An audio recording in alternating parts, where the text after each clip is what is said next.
नमस्कार दोस्तों, स्वागत है आपका आज के मुख्य समाचार में, जिसमें सबसे पहली और बड़ी खबर में आपको बताएंगे कि अमेठी की सड़क पर दिखी संसद की रार, स्मृति ईरानी के खिलाफ कांग्रेस का प्रदर्शन, पुलिस से हुई नोकझोंक। दूसरी बड़ी खबर में जिक्र होगा कि कांग्रेस अध्यक्ष सोनिया गांधी के समर्थन में उतरे अखिलेश यादव। तीसरी बड़ी खबर में आपको बताएंगे कि मिशन 2024 अखिलेश यादव फिर कांग्रेस से करेंगे गठबंधन, मिल रहे हैं इसके संकेत। चौथी बड़ी खबर में आपको बताएंगे कि गुजरात की जहरीली शराब कांड की हाईकोर्ट के न्यायाधीश से जांच कराई जाए, कांग्रेस ने दिया ये बयान। और पांचवी बड़ी खबर में जिक्र होगा कि लोकसभा में सोमवार को होगी महंगाई पर चर्चा, वित्त मंत्री निर्मला सीतारमण देंगी जवाब, सूत्रों के हवाले से बड़ी खबर। दोस्तों, हर एक खबर की गहराई में आपको ले जाएंगे, लेकिन उससे पहले वीडियो को कीजिए लाइक और लाल बटन को दबा के चैनल को फ्री में सब्सक्राइब करके घंटी बजाकर कमेंट में हम बताइए कि स्मृति ईरानी और सोनिया गांधी के बीच में जो झगड़ा है, इसमें आप किसका समर्थन करते हैं, कमेंट में जरूर बताइए। आपको बता दें कि अमेठी की सड़कों पर दिखी संसद की रार, स्मृति ईरानी के खिलाफ कांग्रेस ने किया प्रदर्शन और पुलिस से भी हुई नोकझोंक। जी हाँ दोस्तों, कांग्रेस अध्यक्ष सोनिया गांधी और केंद्रीय मंत्री स्मृति ईरानी के बीच संसद में हुई नोकझोंक ने कांग्रेसियों को आक्रोशित कर दिया है। अमेठी की सड़कों पर शुक्रवार को यह आक्रोश दिखाई दिया। कांग्रेस कार्यकर्ता का हुजूम स्मृति ईरानी के खिलाफ प्रदर्शन करने उतरा तो पुलिस से नोकझोंक हो गई और इस दौरान बल प्रयोग में कई कांग्रेसियों को चोट लगी। पुलिस ने बड़ी संख्या में कांग्रेसियों को हिरासत में भी ले लिया है। अमेठी कांग्रेस के प्रवक्ता डॉक्टर अरविंद चतुर्वेदी ने आरोप लगाया कि कांग्रेस कार्यकर्ता शांतिपूर्ण ढंग से प्रदर्शन कर रहे थे, लेकिन पुलिस ने तानाशाहीपूर्ण रवैया अपनाते हुए पूर्व विधान परिषद सदस्य दीपक सिंह और पार्टी के जिला अध्यक्ष प्रदीप सिंघल सहित सैकड़ों कार्यकर्ताओं को जबरन हिरासत में ले लिया। दोस्तों, इसी के साथ यूपी कांग्रेस ने ट्वीट किया है कि उल्टा चोर कोतवाल को डांटे, पहले खुद भरी संसद में अमेठी की बहू का अपमान किया और जब अमेठी ने माफ़ी मांगने को कहा तो स्मृति ईरानी ने पुलिस को आगे कर दिया। अमेठी की जनता माफ़ नहीं करेगी। और इसी के साथ हैशटैग स्मृति ईरानी शर्म करो का ट्वीट भी वायरल कराया गया है। दोस्तों, आपकी क्या राय है, आप किसका समर्थन करते हैं, कमेंट में जरूर बताइए। रुक करते हैं अगली बड़ी खबर की तरफ। कांग्रेस अध्यक्ष सोनिया गांधी के समर्थन में उतरे उत्तर प्रदेश के पूर्व मुख्यमंत्री अखिलेश यादव। जहां दोस्तों, प्रवर्तन निदेशालय द्वारा कांग्रेस अध्यक्ष सोनिया गांधी से पूछताछ के खिलाफ समाजवादी पार्टी के अध्यक्ष अखिलेश यादव ने भाजपा पर निशाना साधा। अखिलेश यादव ने गुरुवार शाम पत्रकारों से बात करते हुए कहा कि ईडी द्वारा सोनिया गांधी को तलब करना केंद्र में भाजपा सरकार द्वारा विपक्ष पर दबाव बनाकर उसे धमकाने का एक प्रयास था और ये पहला मौका है जब सपा अध्यक्ष ने कांग्रेस नेताओं के समर्थन में खुलकर बात की है। उन्होंने कहा कि किसी ने कल्पना भी नहीं की होगी कि किसी दिन ईडी कांग्रेस के शीर्ष नेता को तलब करेगी। उन्हें बुलाना भाजपा की फूट डालो और राज करो की नीति का हिस्सा है, जिसके लिए वो विपक्षी नेताओं पर दरार पैदा करने का दबाव बना रही है। उन्होंने कहा कि ईडी का दुरुपयोग कोई नई प्रथा नहीं है, लेकिन केंद्र की वर्तमान सरकार इसका अधिकतम दुरुपयोग कर रही है। भाजपा द्वारा विपक्षी गठबंधनों को विभाजित करने के कार्य महाराष्ट्र और मध्य प्रदेश में स्पष्ट है और अब इसे पश्चिम बंगाल में देखा जा सकता है। सुहेलदेव भारतीय समाज पार्टी के प्रमुख ओम प्रकाश राजभर से जुड़े एक सवाल का जवाब देते हुए अखिलेश यादव ने कहा कि राजभर किसी अन्य पार्टी की आत्मा है। सपा संरक्षक मुलायम सिंह के समय से ही सपा कई दलों के साथ गठबंधन कर रही थी, लेकिन इसे कभी आरोपों का सामना नहीं करना पड़ा कि चुनाव लड़ने के लिए टिकट बेचे गए थे। दोस्तों, रुक करते हैं अगली बड़ी खबर की तरफ। अखिलेश यादव क्या फिर कांग्रेस के साथ करेंगे गठबंधन? 2024 के लोकसभा चुनाव को लेकर मिल रहे हैं बड़े संकेत। जी हाँ दोस्तों, समाजवादी पार्टी से सहयोगी दलों के रूठने व साथ छोड़ने की घटनाओं के बीच अखिलेश यादव निश्चिंत दिखाई देते हैं।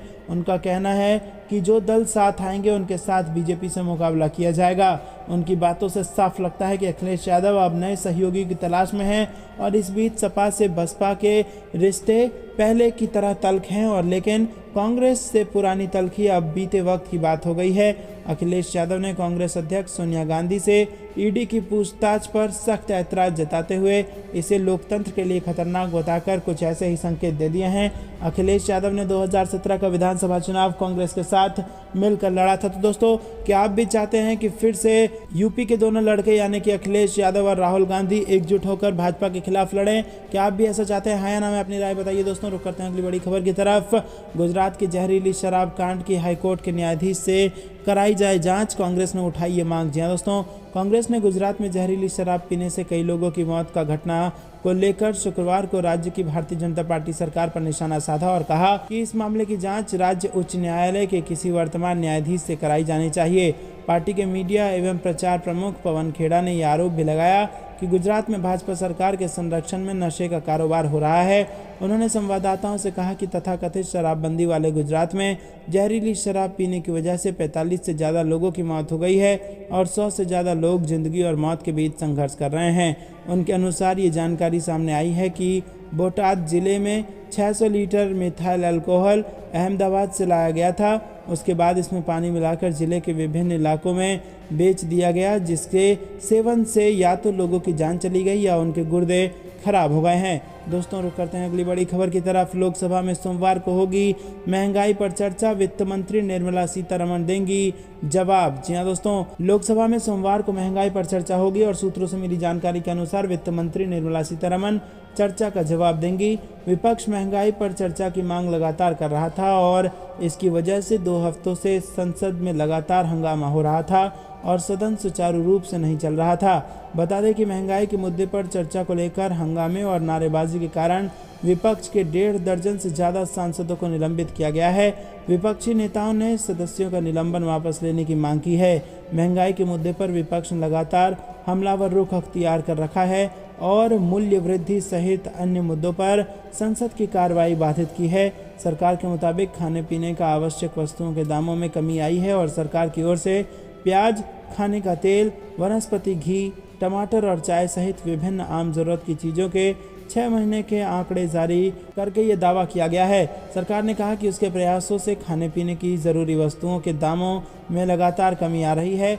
रुक करते हैं अगली बड़ी खबर की तरफ, जो कि बंगाल से आ रही है। ममता बनर्जी ने केंद्र सरकार पर साधा निशाना, बोली 2024 में सत्ता में वापस नहीं आएगी भारतीय जनता पार्टी। जी हाँ दोस्तों, आपको बता दें कि पश्चिम बंगाल की मुख्यमंत्री तृणमूल कांग्रेस के प्रमुख ममता बनर्जी ने बुधवार को केंद्र सरकार पर बड़ा हमला बोलते हुए बंगाल के सीएम ने कहा, देश में आज की स्थिति पर मैं कहना चाहती हूं कि 2024 के लोकसभा चुनाव के बाद भाजपा वापस नहीं आएगी और जो उद्योगपति हैं उन्हें डरने की जरूरत नहीं है। उन्होंने कहा कि मुझे पता है आपके घर में ईडी, आईटी और सीबीआई की छापेमारी हो चुकी है। मुख्यमंत्री ममता बनर्जी ने केंद्र सरकार पर हमला जारी रखते हुए कहा कि 24 में तो वापस नहीं आएगी, इसीलिए पुराना घर यानी कि संसद तोड़कर नया घर यानी सेंट्रल विस्टा बना रहे हैं, क्योंकि उनका पुराना घर में जाना फिर से नहीं हो पाएगा। लेकिन किसी भी घर में चले गए अगर भाग्य खराब हो जाएगा तो भाग्य ठीक नहीं होगा। दोस्तों, रुक करते हैं अगली बड़ी खबर की तरफ। बीजेपी सांसद वरुण गांधी बोले कि वायुसेना के इस उड़ते ताबूत ने ली 200 से ज़्यादा पायलट की जान, आखिर MiG-21 की विदाई कब करेगी सरकार। जी हाँ दोस्तों, गुरुवार को वायुसेना का लड़ाकू विमान MiG-21 राजस्थान के बाड़मेर में दुर्घटनाग्रस्त हो गया और इस दुर्घटना में 2 पायलट की जान चली गई। दोस्तों, इस घटना को लेकर बीजेपी सांसद वरुण गांधी ने चिंता जाहिर की है और सरकार से सवाल पूछा है। उन्होंने ट्वीट करके कहा कि कल बाड़मेर में हुई घटना में पूरा देश स्तब्ध है और शोकाकुल है। कुछ वर्षों से MiG-21 लगातार हादसों का शिकार हो रहा है। यह अकेला लगभग 200 पायलटों की जान ले चुका है। आखिर ये उड़ता ताबूत कब हमारे बेड़े से हटेगा? देश की संसद को सोचना होगा, क्या हम अपने बच्चों को ये विमान उड़ाने देंगे। दोस्तों, रुक करते हैं अगली। गुजरात में शराब कांड में चौतरफा घिर गई है भाजपा और विपक्ष ने जमकर निशाना साधा है। बोटदा अहमदाबाद शराब त्रासदी में मरने वालों की संख्या 41 हो चुकी है। विपक्षी दलों ने राज्य के गृह मंत्री हर्ष संघवी के इस्तीफे की मांग करते हुए आरोप लगाया कि सत्तारूढ़ बीजेपी शराबबंदी अधिनियम को सख्ती से लागू करने में फेल हो गई। आम आदमी पार्टी के गुजरात अध्यक्ष गोपाल इटालिया ने बोटाद के रोजेट गांव का दौरा किया, जहां कथित तौर पर जहरीली शराब पीने से 11 लोगों की मौत हो गई थी। इटालिया ने मृतकों के परिवारों से मुलाकात की और गृह मंत्री के इस्तीफे की मांग को लेकर बोटाद में बीजेपी जिला कार्यालय के बाहर धरना भी दिया। दोस्तों, रुक करते हैं अगली बड़ी खबर की तरफ। जौनपुर में अखिलेश यादव का बयान, बोले उद्योगपतियों के सहारे आगे बढ़ रही है भाजपा, अग्निवीर योजना युवाओं के साथ है धोखा। जी दोस्तों, समाजवादी पार्टी के प्रमुख अखिलेश यादव ने भाजपा सरकार को गरीबी विरोधी सरकार बताया है और कहा कि ये देश की पहली ऐसी सरकार है जो दूध दही पर भी टैक्स लगा रही है। ये उद्यमियों की सरकार है और केवल उद्यमियों के सहारे आगे बढ़ना चाहती है। अग्निवीर योजना लाकर नौजवानों के साथ भी खिलवाड़ कर रही है। उन्होंने कहा कि योजना का विरोध करने में जो जेल गए हैं उसकी बात सदन में उठाएंगे और फर्जी मुकदमों को वापस लेने की बात उठाया जाएगा। दोस्तों, मीडिया से बातचीत करते हुए अखिलेश यादव ने कहा कि अभी तक भाजपा ने जितने फैसले लिए हैं वो जनता के खिलाफ हैं और इस सरकार में इतना भ्रष्टाचार हो रहा है कि कल्पना भी नहीं कर सकते। उन्होंने कहा कि सरकार के अंदर के लोग ही सवाल खड़े कर रहे हैं। आज डीएपी खाद सिलेंडर का भाव आसमान पर पहुंच गया है और डॉलर के मुकाबले रुपए लगातार गिरता जा रहा है। बुंदेलखंड एक्सप्रेसवे परियोजना प्रदेश की सबसे बड़ी परियोजना है। उसका उद्घाटन प्रधानमंत्री नरेंद्र मोदी ने किया। बारिश होते ही एक्सप्रेसवे पर जगह जगह गड्ढे हो गए हैं, लोगों की जान जा रही है। एक्सप्रेसवे के निर्माण में मानकों का अपलायन नहीं किया गया। जब सड़क बनाने वाले इंजीनियर से ही पैसा लेंगे तो सड़क कैसे बनेगी। अखिलेश यादव ने कहा कि ईडी कोई नई चीज़ नहीं है, वो थाने की तरह हो गई है। समय समय पर राजनीतिक लोगों को परेशान करने के लिए केंद्र सरकार ईडी का सहारा लेती है।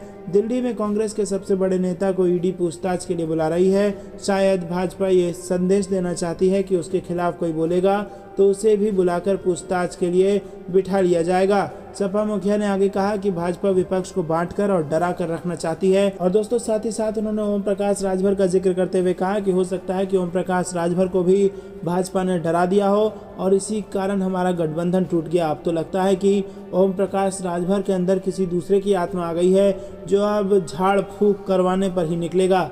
राजभर की सुरक्षा को लेकर किए गए सवाल पर अखिलेश यादव ने कहा कि भाजपा को जो खुश रखेगा उसे सुरक्षा मिलेगी। शिवपाल को लेकर किए गए सवाल के जवाब में उन्होंने कहा कि उन्हें अगर लगता है कि मैं चाचा का सम्मान नहीं कर पा रहा हूं इसलिए उन्हें स्वतंत्र कर दिया हूं, लेकिन वो अपनी अलग से पार्टी बनाकर किसानों, असहाय गरीबों की सेवा करें।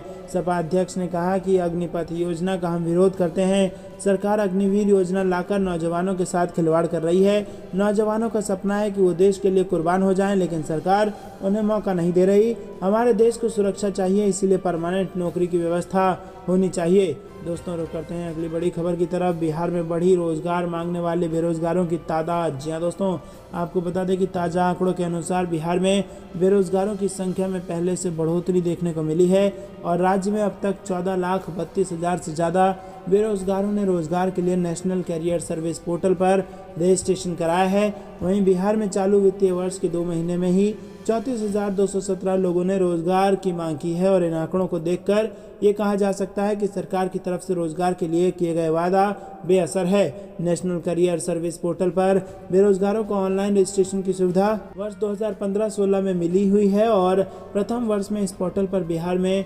5152 बेरोजगारों ने निबंधन कराया था। इसके बाद वाले साल में ऐतिहासिक रूप से बेरोजगारों का पोर्टल पर रजिस्ट्रेशन हुआ और साल 2016-17 में 6,05,380 और बेरोजगारों ने इस पोर्टल पर अपना रजिस्ट्रेशन कराया।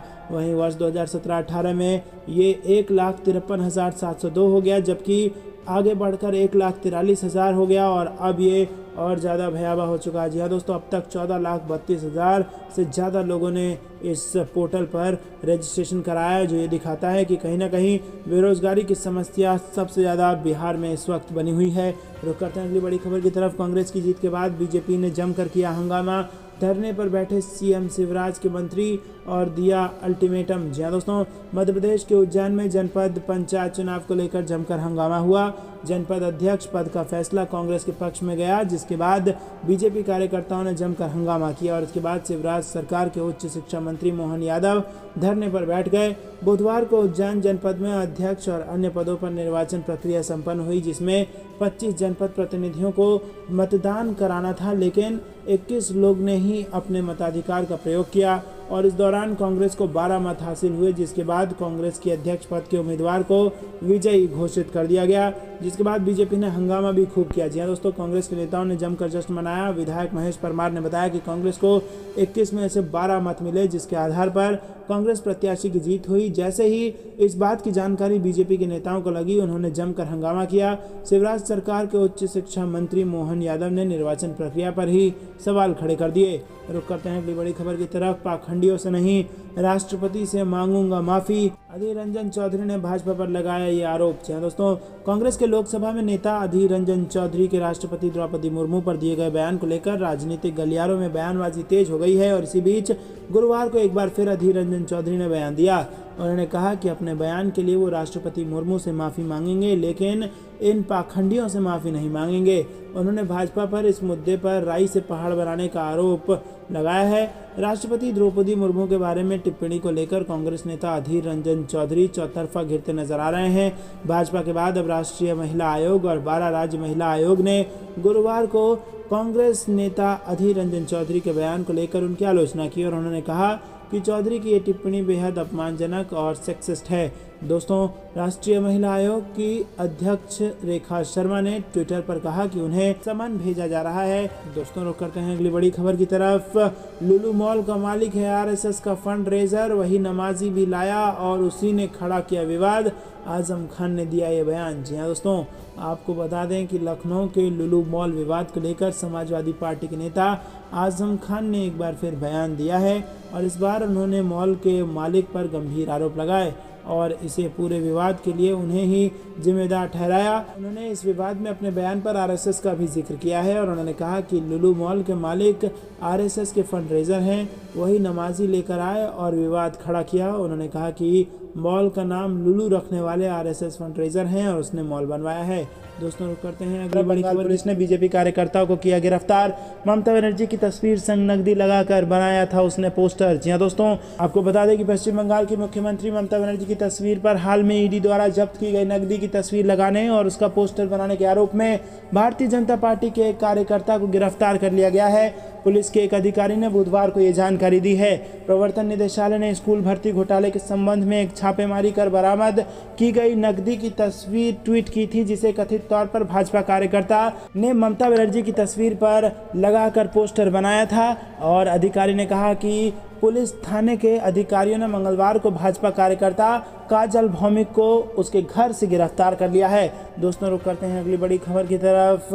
रायबरेली में कांग्रेस नेताओं ने किया प्रदर्शन। बोले, बेरोजगारी और महंगाई से जनता त्राही त्राही कर रही है और बीजेपी ईडी खेल रही है। जी हाँ दोस्तों, आपको बता दें कि रायबरेली में कांग्रेस नेता व कार्यकर्ताओं का प्रदर्शन चल रहा है और कांग्रेस नेताओं व कार्यकर्ताओं ने बीजेपी के बड़े बड़े नेताओं पर गंभीर आरोप लगाए हैं। सांसद सोनिया गांधी से दिल्ली में ईडी की तीसरी बार पूछताछ के विरोध में कांग्रेस पार्टी ने विरोध प्रदर्शन किया है।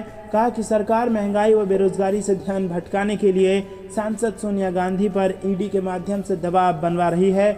जिला कलेक्ट्रेट में चल रहे सत्याग्रह में शामिल कांग्रेसी कार्यकर्ताओं को संबोधित करते हुए वरिष्ठ कांग्रेसी नेता विजय शंकर अग्निहोत्री ने कहा कि भाजपा सरकार के राज में जनता महंगाई बेरोजगारी से त्राही त्राही कर रही है। जब सोनिया जी जनता के मुद्दों को लेकर सरकार से लड़ती है तब भाजपा सरकार गांधी परिवार पर फर्जी मुकदमे लगाकर उनका उत्पीड़न करने का प्रयास करती है, लेकिन कांग्रेस न कभी झुकी है न कभी डरी है। कांग्रेस पार्टी का एक एक कार्यकर्ता अंतिम सांस तक जनता के हितों की लड़ाई सरकार से लड़ता रहेगा। दोस्तों, रुक करते हैं अगली बड़ी खबर की तरफ। पेपर लीक मामला, लखनऊ से गिरफ्तारी, कांग्रेस का आरोप, पकड़े नहीं जा रहे बड़े अपराधी, इस्तीफा दें सीएम धामी। जी हाँ दोस्तों, उत्तराखंड अधीनस्थ सेवा चयन आयोग यानी कि UKSSC की स्नातक स्तर की परीक्षा प्रश्न पत्र लीक होने के मामले में तार अब लखनऊ तक जुड़ गए हैं और इस मामले में हाल ही में 6 गिरफ्तारियां करने वाली STF ने अब लखनऊ स्थित RMM techno solution India private limited मामले की अहम कड़ी इसको बताया है। जी हाँ दोस्तों, आपको बता दें कि उत्तराखंड अधीनस्थ सेवा चयन आयोग की स्नातक स्तर की परीक्षा लीक होने के मामले के तार अब लखनऊ तक जुड़ गए हैं और इस मामले में हाल ही में 6 गिरफ्तारियां भी की गई हैं और STF ने अब लखनऊ स्थित RMS techno solution India private limited में काम करने वाले एक और शख्स को गिरफ्तार किया है और स्पेशल टास्क फोर्स ने इस गिरफ्तारी को मामले की अहम कड़ी बताया है। दूसरी तरफ इस पेपर लीक मामले पर उत्तराखंड सरकार पर कांग्रेस हमलावर है और पूरी कार्रवाई को केवल दिखावा करार दिया है। रुक करते हैं अगली बड़ी खबर की तरफ। शराबबंदी वाले बिहार में करोड़ों रुपए की शराब पर चला बुलडोजर। जी हाँ दोस्तों, आपको बता दें कि शराबबंदी वाले बिहार में हजारों लीटर देसी और विदेशी शराब नष्ट किया गया है। गोपालगंज में करोड़ों की जब्त शराब को सबैया एयरपोर्ट पर जेसीबी चला दी गई है और गोपालगंज में जून महीने में हथुआ अनुमंडल के 6 थाना क्षेत्रों में शराब तस्करों के खिलाफ बड़ी कार्रवाई की गई थी। कार्रवाई के दौरान विभिन्न थाना क्षेत्रों में लाखों की देशी और विदेशी शराब जब्त की गई थी। वहीं हथुआ एसडीपीओ नरेश कुमार ने बताया कि कानूनी प्रक्रिया के तहत सबैया एयरपोर्ट पर बोतलों को नष्ट कर दिया गया है। बोतलों पर जेसीबी चलवा दी गई है। मद्य निषेध विभाग के अधिकारी और मजिस्ट्रेट की मौजूदगी में 3809 लीटर देशी और विदेशी शराब जब्त की गई थी। हथुआ एसडीपीओ नरेश कुमार ने बताया कि कानूनी प्रक्रिया के तहत सबैया एयरपोर्ट पर बोतलों को नष्ट कर दिया गया है। रुक करते हैं अगली बड़ी खबर की तरफ। सपा अध्यक्ष अखिलेश यादव ने भाजपा सरकार पर भ्रष्टाचार का बढ़ावा देने का लगाया आरोप। जी हाँ दोस्तों, उन्होंने कहा कि प्रदेश के विभिन्न विभागों में तबादला व नई तैनाती और नमामि गंगे योजना में हुए भ्रष्टाचार की जांच सीबीआई से होनी चाहिए। इसी के साथ आपको बता दें कि पीडब्ल्यूडी सहित विभिन्न विभागों में तबादले के नाम पर हुए भ्रष्टाचार का मुद्दा समाजवादी पार्टी सदन में उठाएगी। अखिलेश यादव ने कहा कि भाजपा सरकार के कार्यकाल में हर स्तर पर भ्रष्टाचार बढ़ रहा है। तबादले के नाम पर कर्मचारियों व अधिकारियों को परेशान किया जा रहा है और भाजपा सरकार और बीजेपी के लोग महंगाई के लिए जिम्मेदार हैं। विधानसभा चुनाव में भाजपा ने किसानों के ट्यूबवेल का बिजली बिल माफ़ करने का वादा किया था, लेकिन अभी तक कुछ नहीं किया। उन्होंने सवाल किया कि दूध दही पर टैक्स लगा रहे तो गोबर पर क्यों नहीं। कभी कभी बीजेपी के लोग दूसरे लोगों से सवाल करवाते हैं। उन्होंने कहा कि सैफई मेडिकल कॉलेज का निर्माण समाजवादी सरकार में हुआ, इसीलिए भाजपा सरकार बजट नहीं दे रही। तो दोस्तों, ये थी दिन भर कुछ बेहतरीन और बड़ी खबरें। तक बने रहने के लिए बहुत बहुत धन्यवाद। देख रहे थे आपका अपना चैनल। जय हिंद, जय भारत।